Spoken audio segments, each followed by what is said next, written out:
After a 40-minute drive from Tenganan and a quick nap, we arrived at Dukuh Sibetan, the largest salak growing area in Bali. There is a certain tranquility about this winding road up the hill. Along the roadsides are stalls with bunches of the snakeskin fruit. We are lucky that it's the beginning of the season. Sibetan village is about a stone's throw away from Mount Agung, which is the famous volcano in Bali. And what I'm holding right here is the salak, or in English is called the snakeskin fruit. The snakeskin fruit is the main fruit that is found here in Sibetan village. It is the only fruit that has survived the 1963 volcano eruption. The salak in this village is already long time ago. The only or some of the crop they still can grow after the volcano eruption in 1963. So only few of the crop can grow still. One of them is salak, but not this variety. So some of this variety. So these varieties came to this village around sangat dulu. 2001. So it's new variety because the taste is so sweet. So many people want to have this one, and then become the price of this very expensive. So then. Salak biasa 2 kilo. Salak gula pasir 2 kilo. So it's about 150,000 rupiah for 1 kg. 1,500 rupiah for 1 kg. Sorry, 15,000. 15,000. You make wine with the fruit. And is this a very popular wine in Bali? Well, it is like a new brand of wine because I believe this village, the first and the only village produce this wine. Because This is the local government idea to keep cottage industry going when salak is not in the season. The other byproducts from salak are candy and chips. The demand for salak wine is growing among the local restaurants. The winery is funded by the government with machinery from Germany. Since then, the quality has improved and production has increased. it's around 12% alcohol. January until March. Until March. Yeah. And the second session, August until September. So it's 2 harvests a Yeah. year. 2 sessions in 1 hour. 1 year. So we've come at the right time. Yeah.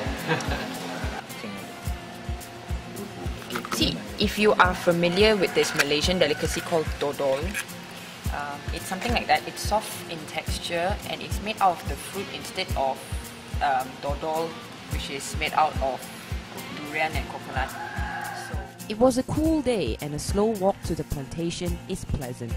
We often hit our heads against the thorny branches and we rushed in curious to see the fruits on the plant. in the brochure, it says that when you go through you see what happens.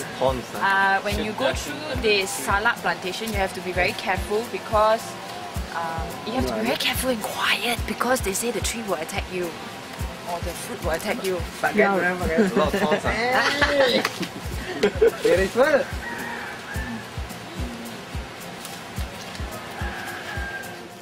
Park Dana has 140 hectares of land planted with all varieties of salak. Some of the plants are more than 50 years old. The plants, when first planted, were 1.5 to 2 meters high and kept from growing higher from that height. Physically, the fruits look similar, but they taste and smell different. Owners of the plant, like Dana, usually remember the variety and where they are planted. And if they don't, well, they just have to pluck one fruit and taste it. Vegetable from here with this plant. vegetable. Yeah, soap, or they can make soap and then, or even Pemiliknya yang tahu. Pemilik tahu. Yeah, the owners know because they grow it. Oh, so you really can't tell the difference. So the owner will have to remember where he plant which plant. Yeah. Okay. Tough job. Very tough job. If they not sure about that, so they will taste it. Okay. And then So the owners must have very good memory lah. yeah, if they chop the trunk, so should put straight. Nah, salah cengkeh kayak cengkeh, tahu dengan cengkeh? Cengkeh. Tembakau itu. Cengkeh. Pakai kokot. You Kayak itu rasanya. know like gudang garam? Oh, this for smoking. No, No. this is like that. Oh, Rasanya.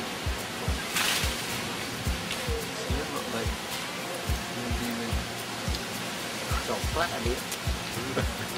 Check out the face. It's nice, but it's very dry. but all this the texture is quite the same. But I think it's not too bad. It's really like crop, right? Yeah, it's really like clove. I think it would. So this is very amazing. Which means this fruit, right? There's currently up to about 14 known species of this fruit, and they all taste different, like something other that exists on Earth, like clove, pineapple, and sugar, jackfruit. And then Durian. white salad, The red salad. red salad, and then gondok salad. Apa ni Pak? Kelapa. Coconut. Coconut, yeah. Durian ada? No, Pak Kase, unlike Dana, has a winery here, and he could not wait to show it off to us. We enter a cool and dark small building, and in a corner is this tub. He says this is where the fermented salak is ground, and liquid extract is bottled and left to ferment further for 2 weeks to a month, or until 12% alcohol level is reached. Ya, dimasukkan dalam. Okay, I know you can't smell, but the smell of wine is really going into my nose right now. Another fascination about Pak Kase's farm is the vanilla plants that grow abundantly in his yard.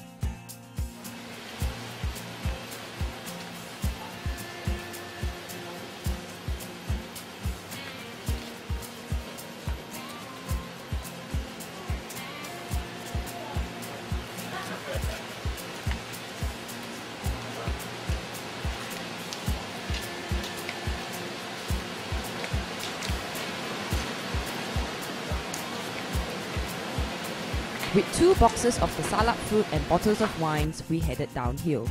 Just outside the farm, Gede stopped the van and pointed to us the beautiful view of the mountain that stretches along the Manggis district and ends in Lombok Straits, where Pulau Cendengan, another eco-wisata project, is located.